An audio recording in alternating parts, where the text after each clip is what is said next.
పూరిని site చేసిన Nag 100వ cinema కోసం 100 కోట్ల బడ్జెట్. అక్కినేని ఫ్యాన్స్కి విజువల్ ట్రీటే. అవేంటో తెలుసుకుందాం.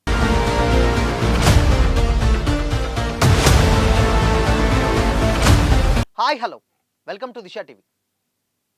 ఇండస్ట్రీలో, టాలీవుడ్ ఇండస్ట్రీలో 4 పిల్లర్స్గా చెప్పుకుంటారు స్టార్స్ హీరోని. ఆ స్టార్ హీరోలే మెగాస్టార్ చిరంజీవి గారు, వెంకటేష్ గారు, అదేవిధంగా నాగార్జున గారు అండ్ అదేవిధంగా బాలకృష్ణ గారు.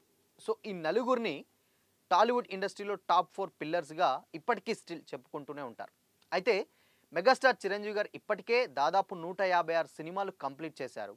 దాని తర్వాత ఆల్మోస్ట్ బాలకృష్ణ గారు కూడా ఆయన 100వ సినిమాలు కంప్లీట్ చేశారు. వెంకటేష్ గారిది అది వేరే విషయం. దాని తర్వాత ఇప్పుడు 99 సినిమాలు సోలో హీరోగా చేసినటువంటి నాగార్జున గారు ఇప్పుడు తన 100వ సినిమాని ఎవరితో చెయ్యాలి, ఎలా చేయాలి, అక్కినేని ఫ్యాన్స్కి ఇది ఒక విజువల్ ట్రీట్లా ఉండాలి అన్న కాన్సెప్ట్లో ఆలోచిస్తున్నారట.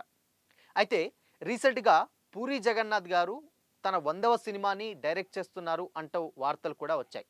అయితే పూరి గారు ఈ లైగర్ ఫ్లాప్ తర్వాత ఆల్మోస్ట్ ఈ 6 మంత్స్లో ఒక 4 కథలు రాశారు. 4 కథల్లో అటు ఒక కథ నాగార్జున గారికి బాగా నచ్చింది. ఆ సినిమా ఆయనతో చేయబోతున్నారన్న టాక్ కూడా ఇండస్ట్రీలో చాలా గట్టిగా వినిపించింది. అయితే అనూహ్యంగా పూరి గారు కాకుండా ఇప్పుడు ఆ సినిమాకి వేరే డైరెక్టర్ వచ్చినట్లయితే తెలుస్తుంది.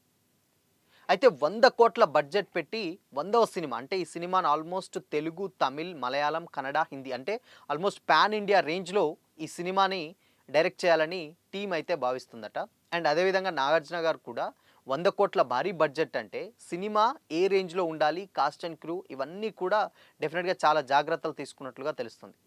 One of the producer Nagarjuna గారు కూడా కాబట్టి ఈ సినిమాకి ఆయన కూడా ఎంతో కొంత ప్రొడ్యూసింగ్ చేసే అవకాశాలు డెఫినెట్గా కనిపిస్తున్నాయి. ఎందుకు అనంటే 100 కోట్ల బడ్జెట్ అంటే డెఫినెట్గా ప్రొడ్యూసర్స్ ఉన్న వాళ్ళకి చాలా బర్డెన్ అవుతుంది. కాబట్టి ఈయన కూడా వన్ ఆఫ్ ది పార్ట్నర్ అయ్యే అవకాశాలు కూడా డెఫినెట్గా కనిపిస్తున్నాయి. ఎందుకు అనంటే నాగార్జున గారు అక్కడ ఆయన చాలా సినిమాలు కూడా ప్రొడ్యూస్ చేసినటువంటి సందర్భాలు కూడా ఉన్నాయి కాబట్టి. అయితే ఈ సినిమా ఎలా ఉంటుంది అని కూడా మరి డైరెక్టర్ ఎవరు, పూరి గారిని కాదని వేరే డైరెక్టర్ ఛాన్స్ ఎవరికి ఇచ్చారని కూడా చర్చ నడుస్తుంటే ఇప్పటికే అంటే తన 100వ సినిమా కోసం తమిళ్ డైరెక్టర్ కార్తిక్కి ఛాన్స్ ఇచ్చినట్లయితే తెలుస్తుంది. ఆయన తమిళ్లో ఒక సినిమా తీశారు, అదే ఆకాశం అనే ఒక పేరుతోటి తెలుగులో రిలీజ్ అవ్వడం జరిగింది. సో అయితే ఆ సినిమా పెద్దగా అంత ఇంపాక్ట్ ఏం చూపించలేదు. బట్ ఆ సినిమా ఏదైతే మేకింగ్, ఆ డైరెక్షన్ అదన్నీ చూసి నాగార్జున గారికి నచ్చి డెఫినెట్గా ఆయన 99 సినిమాలు కంప్లీట్ అయినాక ఈ 100వ సినిమా ఆయన చేతుల్లో పెట్టినట్లయితే గట్టిగా సమాచారం అయితే వినిపిస్తుంది. మరి ఆ సినిమా ఎలా ఉంటుంది అని కూడా చాలామంది ఫ్యాన్స్ ఈగర్గా వెయిట్ చేస్తున్నారు, అక్కినేని ఫ్యాన్స్ ఎస్పెషల్లీ. అయితే ఈ సినిమా ఆల్మోస్ట్ విజువల్ వండర్ అంటే మేబీ మైథలాజికల్ జోనర్లో డెఫినెట్గా విజువల్స్ ఆ రేంజ్లోనే ఉంటున్నాయి అని కూడా అంటున్నారు.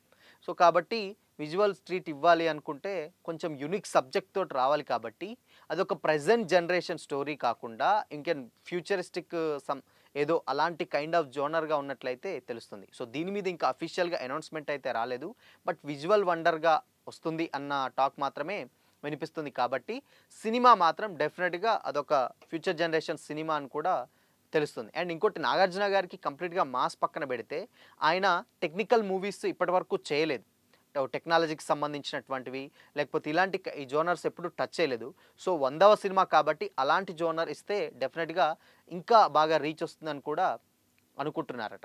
సో అందుకోసమనే తమిళ్లో ఉన్నటువంటి ఆ డైరెక్టర్ని ఫస్ట్ ఈ సినిమా 100వ సినిమా బాధ్యతలు అప్పచెప్పినట్లయితే తెలుస్తుంది. అండ్ ఇంకోటి ఏంటంటే ఫస్ట్ ఈ సినిమాకు అంటే 100వ సినిమాకు చాలా ఎక్స్పెక్టేషన్స్ ఉంటాయి డెఫినెట్గా ఏ హీరోకైనా. అంటే 100వ సినిమా డెఫినెట్గా పెద్ద హిట్ అవ్వాలి, సో అది సక్సెస్ చేయాలి అని దాని మీద చాలా ప్రెషర్ ఉంటుంది. ఎందుకంటే 100 మూవీ కాబట్టి. మరి అలాంటి సినిమాని పూరి గారికి ఎందుకు ఇవ్వలేదు అన్న టాక్ కూడా నడుస్తుంది. అయితే పూరి గారి టైం ప్రజెంట్ అయితే వాస్తవానికి చాలా బ్యాడ్గానే నడుస్తుంది. గతంలో శివమణి ఆఫర్ ఇచ్చారు, దాని తర్వాత సూపర్ చేశారు వీళ్ళిద్దరు కాంబినేషన్లో.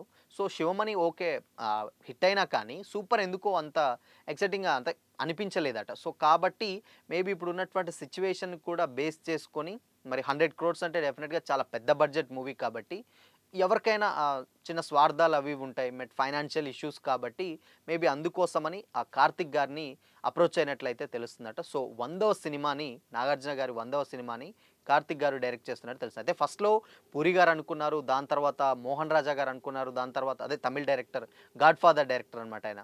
మోహన్ రాజా గారు అనుకున్నారు, నవీన్ గారు అనుకున్నారు. సో, ఇవన్నీ కూడా ఇండస్ట్రీలో చాలా టాక్ అయితే వినిపించాయి. బట్ అఫీషియల్‌గా అంటే ఏంటంటే గట్టిగా వచ్చినటువంటి సమాచారం ఏంటంటే డెఫినిట్‌గా ఈ సినిమాని కార్తీక్‌ని డైరెక్ట్ చేయమని చెప్పినట్లయితే తెలుస్తుంది. సో, ఈ సినిమాకి సంబంధించిన కంప్లీట్ ఇంకా స్క్రిప్ట్ వర్క్ కంప్లీట్ చేసిన తర్వాత సో, సినిమా ఎలా ఉంటుంది? లేకపోతే అఫీషియల్ అనౌన్స్‌మెంట్ ఏంటి?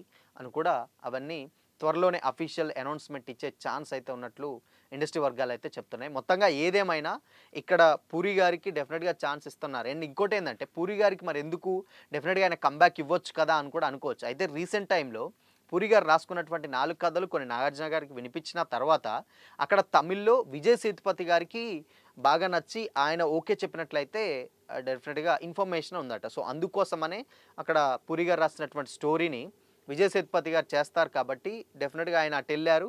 కాబట్టి ఈ సినిమాని ఈయనకిచ్చారు. అంటే ఉన్నటువంటి ఒక సిట్యుయేషన్ క్రియేట్ అవ్వాలంటే డెఫినిట్‌గా చాలా రీజన్స్ ఉంటాయి. అది వేరే విషయం. సో, ఇక్కడ 'పూరి' గారి టైం బాలేదు. సేమ్ టైమ్ విజయ్ సేతుపతి గారి కథ నచ్చి ఆయన ఓకే చెప్పినట్లు అయితే సమాచారం. సో, అందుకోసమని ఇవన్నీ కలుసుకొని ఇక్కడ 'కార్తిక్‌కి' డైరెక్షన్ ఛాన్స్ ఇస్తే డెఫినిట్‌గా సినిమా హిట్ అవుతుందన్న నమ్మకంతోటో, లేకపోతే ఇంత పెద్ద బడ్జెట్ కాబట్టి ప్రెజెంట్ ఉన్నటువంటి డైరెక్టర్స్‌కే ఇస్తే కొంచెం బ్యాలెన్స్ చేస్తారు. అండ్ హిట్ అయ్యే అవకాశాలు కొంచెం ఎక్కువగా ఉంటాయి కాబట్టి 'నాగార్జున' గారు అటు డైరెక్టర్‌కి ఛాన్స్ ఇచ్చినట్లయితే తెలుస్తుంది. సో, 'పూరి' గారిని కాదనుకున్నా కానీ అక్కడ డైరెక్టర్‌కి ఛాన్స్ ఇవ్వడం జరిగింది. ఇక్కడ 'విజయ్ సేతుపతి' గారిది కూడా ఓకే చెప్పారు కాబట్టి సో, ఈ రీజన్స్ అన్నీ ఒకటైనాయి కాబట్టి అక్కడ డైరెక్టర్‌కి ఛాన్స్ అయితే ఇచ్చినట్లయితే తెలుస్తుంది. సో, మొత్తంగా 100,00,00,000 బడ్జెట్ అంటే ఇప్పటి వరకు కూడా 'నాగార్జున' గారి కెరియర్‌లోనే అస్సలు రాలేదు. చాలా అంటే చాలా సినిమాలు చేశారాయన. ఆల్‌మోస్ట్ 99 సినిమాలు చేశారు. లాస్ట్ టైమ్ 'నా సామిరంగ' తోటి మళ్ళా ఒక సోలో హీరోగొచ్చారు. 'అల్లరి నరేష్' గారు ఒక క్యారెక్టర్ చేశారు. అది వేరే విషయం. బట్ పాన్ ఇండియా రేంజ్‌లో సినిమాలంటే చాలా తక్కువ ఆయన చేసింది. మరి 100వ సినిమా కాబట్టి డెఫినిట్‌గా ఆ ఇంపాక్ట్ ఆయన మీద ఉంటుంది. ఫ్యాన్స్ కూడా ఈగర్‌గా వెయిట్ చేస్తారు. ఆయన గతంలో చెప్పారు. బతికితే కింగ్ లాగానే బతుకుతా అని. సో, ఉన్నన్ని రోజులు హీరోగానే చేస్తానన్నారు. కాకపోతే ఇంపాక్ట్ క్యారెక్టర్స్ ఏమన్నా ఉంటే చేస్తారు అని కూడా అన్నారు. అయితే ఇప్పుడు దాంట్లోనే 'కుబేరా'లా చేస్తున్నారు. 'రజనీకాంత్ కూలీ'లో కూడా ఆయన ఒక కీ రోల్స్ అయితే ప్లే చేస్తున్నట్టు సమాచారం. బట్ మొత్తంగా ఏంటంటే సోలో హీరోగా ఒక 100,00,00,000 బడ్జెట్ సినిమాని 'నాగార్జున' గారి కెరీర్‌లో ఇప్పటివరకు రాలేదు. బట్ అది 100వ సినిమా కాబట్టే 100,00,00,000 బడ్జెట్ తోటైతే రాబోతున్నట్లయితే తెలుస్తుంది. సో, మరి ఇవన్నీ డెఫినిట్‌గా ఈటి మీద ఇంకొద్ది రోజుల్లో అయితే అఫీషియల్ అనౌన్స్‌మెంట్ అయితే రానుంది. సో, మరి 'నాగార్జున' గారి సినిమాల్లో మీ ఫేవరెట్ సినిమా ఏంటో కామెంట్ చేయండి.